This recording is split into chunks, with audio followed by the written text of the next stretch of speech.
क्या थी भैया बताओ अभी? हाँ,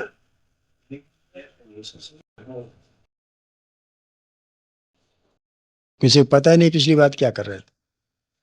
ये हाल।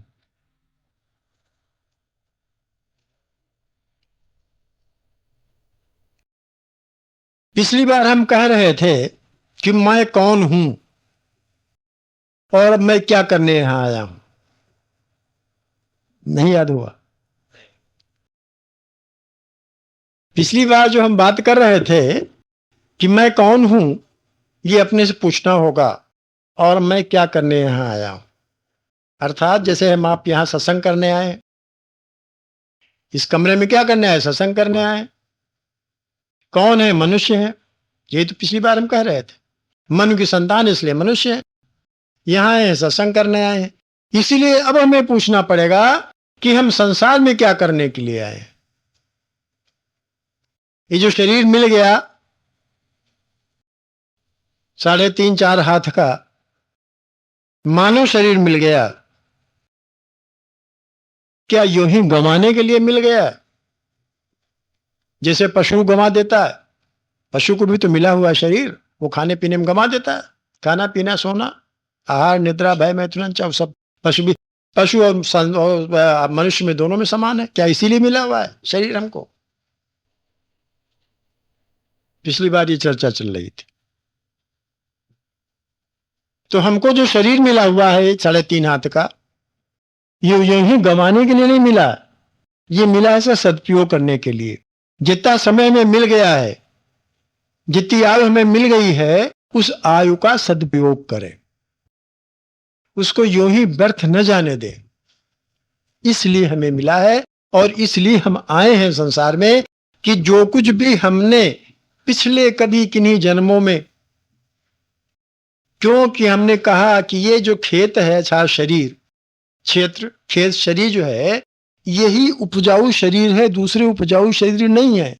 कर्म इसी शरीर से पैदा होते हैं और इसी शरीर में आकर के अंत होंगे, ये तय है। जो हम ये कर्म कर रहे हैं, ये पैदा हो रहे हैं इसी शरीर से। ये मानव शरीर से ही कर्म पैदा होते हैं, दूसरे शरीर उपजाऊ नहीं है, ऊसर जिसे कहते हैं। चाहे वो पशु का शरीर हो, चाहे पक्षी का शरीर हो, चाहे जलचर हो, चाहे थलचर हो, चाहे आकाश में उड़ने वाला, कोई जितने शरीर है वो कोई उपजाऊ शरीर नहीं होते हैं, अर्थात उसमें कर्म उत्पन्न नहीं होते हैं। सिर्फ मनुष्य ही ऐसा शरीर जिसमें कर्म उत्पन्न हो रहे हैं, और इनका ही फल, जिस शरीर में जितने कर्म उत्पन्न हो रहे हैं, उनका ही फल आगे आने वाले अन्य शरीरों में मिलेगा। चाहे पशु शरीर मिले, चाहे पक्षी के शरीर मिले, चाहे जलचर में जाए, चाहे नभचर में जाए, कहीं भी जाए, किसी योन में जाए, इन जो मनुष्य शरीर में जो हमने कर्म कर रखे हैं, उन्हीं का भोग सारे शरीरों में मिलेगा। वहां कर्म पैदा नहीं होंगे, सिर्फ भोग भोगना है बस। जैसे कर्म किए इस शरीर में आकर के, उनको वैसा ही भोग भोगना है। और अंत में वो भोगते भोगते भोगते भोगते शरीर जलते, क्योंकि शरीर बदलता है, आत्मा तो वही रहती है, जीवात्मा वही रहती है, सिर्फ शरीर बदल जाता है। जैसे कोट जब फट जाता है, कमीज फट जाती है, उतार देते हैं, दूसरे पहन लेते हैं, वैसे ही शरीर जब जर्जर हो जाता है तो जीवात्मा इसको उतार फेंकता है, दूसरा शरीर ग्रहण कर लेता है कर्मानुसार। तो जब धीरे धीरे करके बीते बीते कर्मानुसार तमाम कितने शरीर भोगते मिले, मालूम को 84 लाख योनियां बताई गई हैं। पता नहीं किन योनियों में भटकते भटकते फिर पता नहीं कब मनुष्य जन्म मिले, फिर पता नहीं कब, कितने 1000 साल बाद, कितने 100 साल बाद, कितने वर्षों बाद मिलता है, कुछ पता नहीं। और जब मानव शरीर मिलेगा तब जाकर के फिर कर्म करने के लिए स्वतंत्र हो जाएंगे, फिर कर्म उपजेंगे शरीर से। तब चाहो तो फिर कर्म, पाप कर्म करो, पुण्य कर्म करो, चाहे जैसे कर्म करो, फिर चाहे अपने को बांधो, फिर जन्म और मरण के वो जाल में झोंक दो अपने को, और चाहे तो मुक्ति पालो, चाहे तो पुण्य कमा लो, चाहे तो पाप कमा लो। फिर दोबारा शरीर मिलने का नहीं, मिल गया एक बार, एक बार ये शरीर अब मिल गया है, ये कोई गारंटी नहीं दोबारा में फिर मनुष्य शरीर ही मिले, कोई गारंटी नहीं। कर्मानुसार पता नहीं किसी उनमें चले जाए। और हमने आपसे कई बार कहा कि ज्ञान कभी मिटता नहीं है, ज्ञान कभी समाप्त नहीं होता है। जो ज्ञान आप अर्जित कर लोगे इस योनि में, इस जन्म में, इस शरीर से, वो कभी जाएगा नहीं, चाहे जिस योनि में चले जाओ आप, कभी नहीं जाएगा, बना रहता है ज्ञान। ज्ञान कभी खत्म नहीं होता, नष्ट नहीं होता। पशु योनि में जाओगे तभी ज्ञान बना रहेगा, जिस योनि में जाओ ज्ञान बना रहेगा। दोबारा मनुष्य योनि जब फिर मिलेगी वही ज्ञान सार्थक होगा। हमने कई बार आपने आपके सामने तमाम उदाहरण आते होंगे कि कोई बालक जो है ऐसा है कि उसको जरा से पढ़ाओ तमाम आप ही आप पढ़ लेता है, और कोई बालक ऐसा होता है कि लाख पढ़ाते रहो कि समझ नहीं आता। क्यों? आप लोगों के सबके बच्चे, हमारे सबके बच्चे हैं, आपके बच्चे हैं, पढ़ाते हैं। एक बालक तो ये तुरंत समझ लेता है, और एक बालक उसको लाख बार समझाओ नहीं समझ पाता। क्या कारण है? एक ही परिवेश मिला, एक ही माता पिता है, एक ही परिवार है, एक ही वातावरण, तो ऐसा क्यों होता है कि एक बालक देर में समझता है, एक बालक जल्दी समझ लेता है? ये कि वो लेके आया हुआ है, वो ज्ञान लेके आया हुआ, वो जल्दी उस जानता है, समझा हुआ है सब पहले से, जरा से बताओ समझ जाता है। और जो ज्ञान ही लेके नहीं आया वो क्या समझेगा? तो इसके माने ज्ञान कभी नष्ट नहीं होता। पशुओं में चले जाओ, आपने देखा होगा बहुत से पशु बहुत ज्ञानी होते हैं, अपने स्वभाव से विपरीत काम करने लगते हैं। कुत्ते हैं, हाथी हैं, इनको जरा सिखाओ तुरंत सीख लेते हैं, जरा से सिखाओ तुरंत सीख लेते हैं। हमने तो कुत्ते ऐसे देखे जो मंगल को व्रत रहते हैं,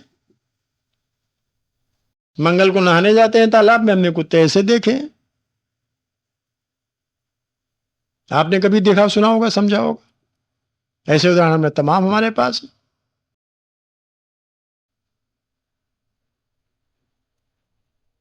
एक ही प्रिया के कई कुत्ते होते हैं, कई बच्चे होते हैं। एक कोई चला जाता है आराम से, जैसे हमारे यहाँ दूध भात खाता है, एक है हमारे यहाँ, और एक उसी की संतान मैला खाती है। क्यों? कर्मानुसार। कर्म है पहले किए हुए, इसको एक ज्ञान है, एक ज्ञान नहीं है। एक कर्मानुसार किसी कोठी में पल रहा है, एक अनुसार कोई गली में पल रहा है, सड़ा है, कीचड़ में पड़ा हुआ है। तो भैया ये मनुष्य योनि जो मिली हुई है, हम इसलिए यहां आए हैं। हम इस संसार में इसलिए, हमने पिछले बताया मैं कौन हूं, तो पहले मैं बता चुका हूं, ठीक है ना? याद है? नहीं याद है कि न मैं नाम हूं, न मैं शरीर हूं। पिछली बार कहा था ना कि न मैं नाम हूं, क्योंकि नाम बदलता रहता, आज कुछ है कल कुछ। न मैं नाम हूं, न मैं शरीर हूं, और न मैं हाँ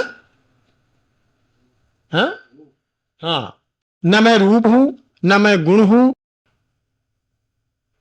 हाँ, न मैं इंद्रियां हूं, न मैं मन हूं, न मैं बुद्धि हूं। मैं कौन हूं?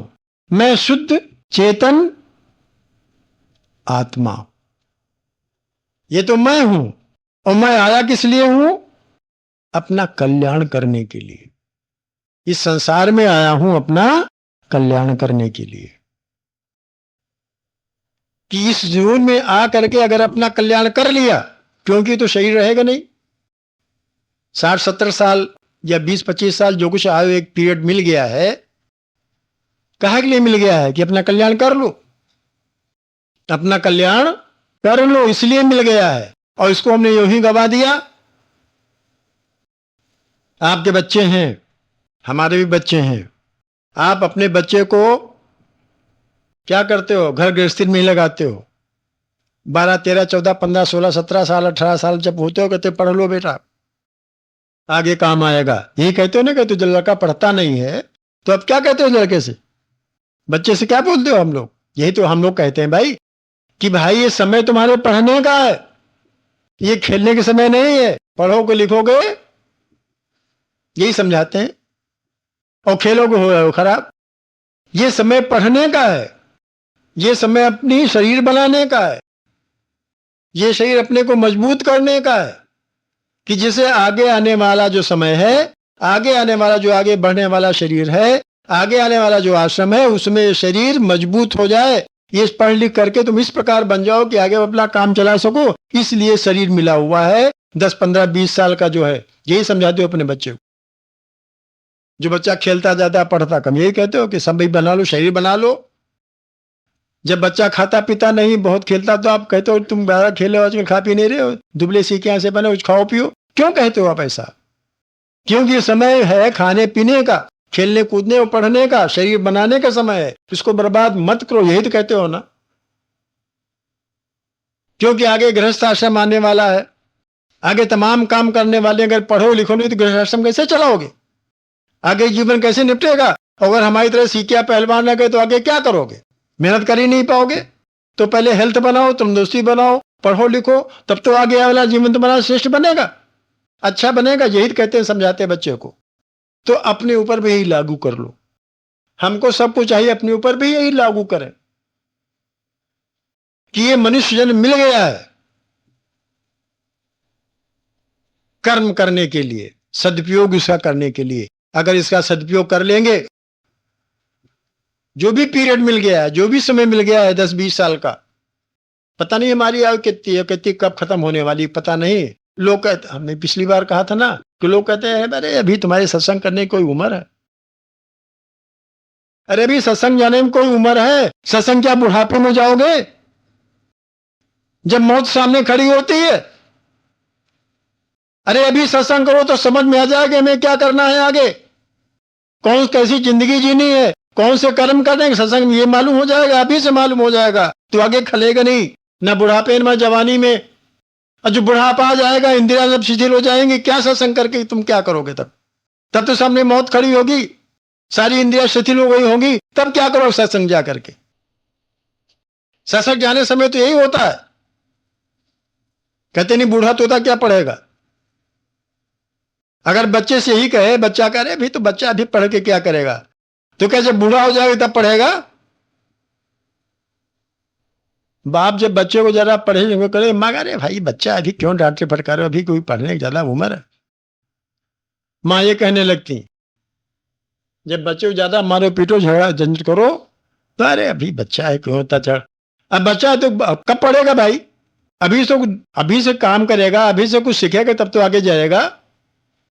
अच्छा बड़ा हो जाएगा, बूढ़ा जब समय पढ़ने निकल गया तब क्या पढ़ेगा? वो बूढ़ा होता कहीं पढ़ता? तो सत्संग जाने के समय तो यही होता है, आरंभ से ही सत्संग जाओ, सुनो, समझो, बोलो, कोशिश करो कि जीवन काहे के लिए मिला है, आगे जो जवानी आने वाली उसमें हम क्या करेंगे, कैसे कर्म करेंगे, उसके बाद जो बुढ़ापा आएगा तब क्या कर्म करने में होते हैं। मैं भाई ये तो यही सीखने टाइम है। पढ़ो भी, सब शरीर बनाओ और सत्संग में भी जाओ, समझो सोचो कि हमें क्या करना है, हम काहे के लिए आए। और जो सारे कर्म कर चुके, क्यों भाई, जवानी में, बालकपने में और बुढ़ापा आने में जो सारे निश्चित कर्म है जो कुछ कर चुके,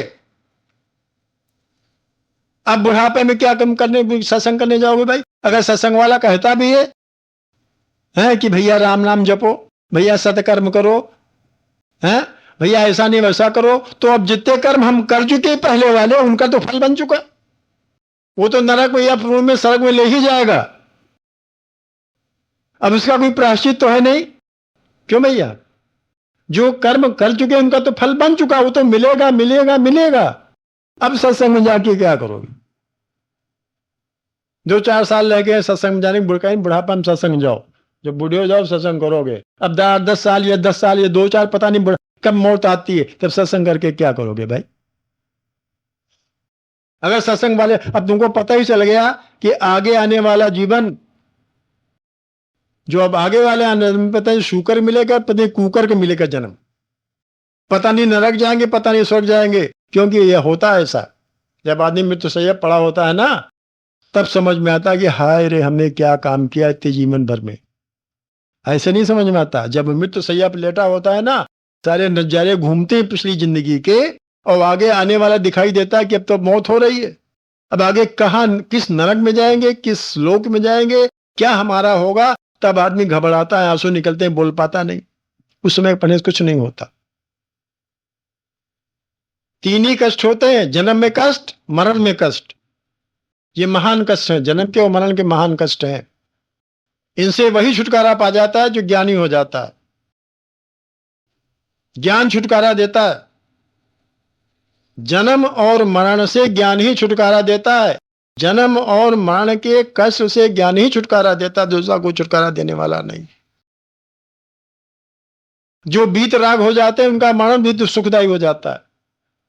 जो बीत राग हो जाते हैं उनका मरण भी सुखदायी होता है। मरने में कोई कष्ट ही नहीं होता। वो चाहते हैं जल्दी मरण। हमने आपको दुआ सुनाया था, सब दुख सब जग डर पे मरण से, और मेरो मरण आनंद। वो चाहता है किस प्रकार से मरूं और कब मरूं, कब भेटिए पूर्ण परमानंद। उसका मरण भी सुखदायी हो जाता है। क्यों? क्योंकि ज्यों की त्यों धर दीनी चदरिया। दास कबीर जतन से ओढ़ी, ज्यों की त्यों धर दीनी चदरिया। गारंटी से कहता है कि हमने ऐसे कोई कर्म नहीं किए जो हमें आगे मुक्ति, आगे हमें जन्म मिलेगा। हमें चादर मिली थी, हमने ज्यों की त्यों ओढ़ी और ज्यों की त्यों रख दी है। कोई कर्म ऐसे नहीं कि चादर हमने गंदी की हुई। तभी तो गारंटी से कहता है। जीवन मिला, कबीर की तरह जीवन बिताना चाहिए कि गारंटी से कहे कि हमने ज्यों की त्यों रख दिया है। हमने जितने कुछ कर्म किए हैं उनका फल स्वयं मुक्ति के अलावा दूसरा है ही नहीं है। गारंटी के साथ नहीं कहता, नहीं कहते रहे हम गारंटी के साथ कहते हैं ऐसा होकर रहेगा। क्यों भाई? आप क्यों कहते हैं? इसलिए कहते हैं कि आपने ऐसा कर रखा है, इसलिए कहते। कबीर ने गारंटी से कहा कि दास कबीर जतन ते ओढ़ी, ज्यों की त्यों रख दीनी। जो चादर मिली थी, सही रूपी चादर जो मिली थी, उसने जतन से ओढ़ी, गंदी कभी नहीं की, ज्यों की त्यों रख दिया। हम लोगों ने ओढ़ ओढ़ के गंदी कर दी। अब आगे पछताते हैं, आगे क्या होगा, हाय राम आगे क्या होगा। अभी नहीं समझ में आ रहा है। अभी तो जमाने की दोष में बह रहे हैं। जो कुछ करना चाहिए वो भी कर रहे हैं, जो ना करना चाहिए वो भी करते चले जा रहे हैं। जो करना चाहिए वो तो कर ही रहे हैं, और जो ना करना चाहिए वो भी जमाने की जोश में किए जा रहे हैं। अरे भगवान क्या होता है, वो क्या होता है, ममा क्या होता है, अभी नहीं मानते। लेकिन जब बुढ़ापा आता है तब समझ में आता है। सारी रील घूमती सामने, जैसे सिनेमा की रील नहीं घूमती है, वैसे बुढ़ापे के सामने सारी रील घूमती है। तब समझ में आता अब क्या होगा। उस समय कुछ नहीं होता। उसमें क्या होगा कि तो जा रहे हो, छोड़े गए, जो कुछ किया तो साथ लिए जा रहे हो। अगर पुण्य कर्म के लिए देखो, पुण्य जो होता है, जिसने पुण्य कर्म किए हैं, बहुत ध्यान सुनिए, जिसने जिंदगी भर पुण्य कर्म किए हैं, शास्त्रानुकूल कर्म किए हैं, विहित कर्म किए हैं, नियत कर्म किए, इतने कर्म होते हैं, शास्त्रानुकूल, विहित और नियत कर्म। जिसने भी गारंटी के साथ किए, वो कबीर तरह वो भी कहेगा ज्यों की त्यों धर दीनी चदरिया। वो मरने से नहीं डरता। वो जानता है हमने ऐसे कर्म ही नहीं किए जो हमको इतना कष्ट उठाना पड़ेगा, जो हमें विभिन्न नरकों में जाना पड़ेगा। क्योंकि उसने नियत कर्म किए हैं, उसने विहित कर्म किए हैं, उसने शास्त्रीय कर्म, शास्त्र जो कहा है वो ऐसे कर्म किए। तो वो नहीं डरता, ना वो घबराता है मरते वक्त। उसका मरण भी हमने कहा ना सुखदायी हो जाता है। वो नहीं चिंता लगी हुई है काहे में कि फलाने भैया नहीं आए। वो सो पहले ही बीतराग हो जाता है, मोह से छूट जाता है। मोह से क्यों छूटता है? मोह से कौन छुड़ाता है? सत्संग छुड़ाता है। मोह से कौन छुड़ाता है? मोह से कौन छुड़ाता है? सत्संग छुड़ाता है। मोह से कौन छुड़ाता है? शास्त्र छुड़ाता है। मोह से कौन छुड़ाता है? संत छुड़ाते हैं। मोह से कौन छुड़ाता है? ज्ञान छुड़ाता है। जगत छोड़ने की बात नहीं होती, परिवार छोड़ने की बात नहीं होती, संसार नहीं छोड़ना। हम कोई संत नहीं कहता, ना हम कहते हैं संसार छोड़ो। संसार के प्रति मोह छोड़ो। क्यों मोह? इसलिए छोड़ो क्योंकि ये जो पकड़े हुए हो ये कभी स्थिर नहीं रह सकता, एक दिन छूट जाएगा हाथ से। आज तक संसार कोई पकड़ कर रख ही नहीं सका है। आज तक संसार को किसी ने पकड़ के रख ही नहीं सका है। जो पकड़ो छूट जाएगा। जो हमने कहा नहीं, कोई प्राणी पकड़ो, प्राणी भी छूट जाएगा। कोई परिस्थिति पकड़ो, परिस्थिति भी छूट जाएगी। कोई वस्तु पकड़ो, वस्तु भी छूट जाएगी। कोई चीज यहाँ स्थायी पकड़ के रख ही नहीं सकते हो। सब छूट रहा है, सब छूट रहा है, सब छूट रहा है, अपने आप छूट रहा है। इसलिए हम बार बार कह रहे हैं आपसे कि आप ध्यान दीजिए हमारी बातों को। कर्म करने के लिए सावधान हो जाइए, कर्म करने के प्रति सावधान हो जाइए। अगर कर्म, हमने कहा ना, ये करने में सावधानी और होने में सावधानी रखिए कि बाद में पछताना न पड़े। बाद में पछताते हैं लोग, क्या करें यार, पढ़ लिख लिए होते तो आज कुर्सी पर बैठते। पछताते हैं ना कि अगर पढ़ लिख लिए होते तो आज हम भी कहीं नौकर होते, पढ़ लिख लिए होती तो कुछ न कुछ करते। क्यों भाई? और आज पढ़े लिखे नहीं है तो पछता रहे। या हमारे से सीखिया पहलवान, सीखिया अगर पहले मतलब कुछ काम किया होता, तंदुरुस्ती बनी होती तो नहीं कुछ करते तो मेहनत करके कुछ कमा खा लेते। अब सोचते हैं आप तो दुबले पतले, कोई काम मेहनत वाला काम ही नहीं कर सकते, तो अब पछताए क्या होता? पहले जो सिखाते तो मानते नहीं।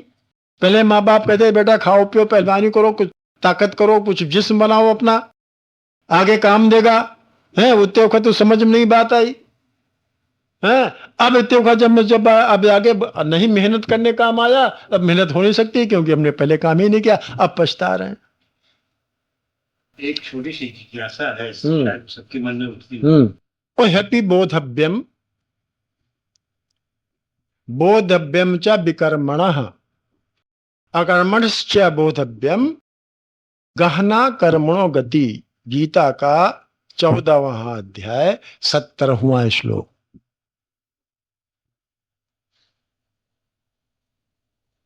मतलब ये कर्मों को समझना चाहिए, विकर्म को जानना चाहिए, समझना चाहिए, अकर्म को भी जानना चाहिए। क्यों? कि कर्मों की गति बहुत ही गहन होती है, कर्मों का तत्व बहुत ही गहन होता है। ये इस श्लोक का अर्थ है। कर्मणो ह्यपि बोधव्यम, कर्म को जानना चाहिए, बोध करना चाहिए, जानना चाहिए। बोधव्यम च विकर्मणः, विकर्म को भी जानना, विकर्मों को भी जानना चाहिए। अकर्मश्च बोधव्यम गहना कर्मणो गति ही, और अकर्म को भी जान लेना चाहिए क्योंकि कर्मों की गति बहुत ही गहन है, कोई समझ नहीं सकता। कि अजामिल जैसे पापी को भी उन्होंने तार दिया, सदन कसाई को भी उन्होंने तार दिया, बेश्या को भी उन्होंने तार दिया। भाई यही सब कहते हैं लोग। आपकी बात, आपने एक ही बात की, हमने 3-4 बातें लगा दी। एक कर्म होता है, एक विकर्म होता है, एक अकर्म होता है। एक कर्म होता है, एक गीता के अनुसार एक अकर्म होता है। क्रिया हम ही सब लोग सब आप करते हैं, बिना कर्म कोई रह नहीं सकता। फल को सामने रख करके जो उत्तम कर्म किए जाते हैं, उत्तम क्रियाएं की जाती हैं, उनको कहते हैं कर्म। किसी फल को सामने रख करके, उद्देश्य लेकर के जो उत्तम कर्म किए जाते हैं उनका नाम है, उत्तम जो क्रियाएं की जाती हैं उनका नाम है कर्म। दूसरे शब्दों में, जिन क्रियाओं का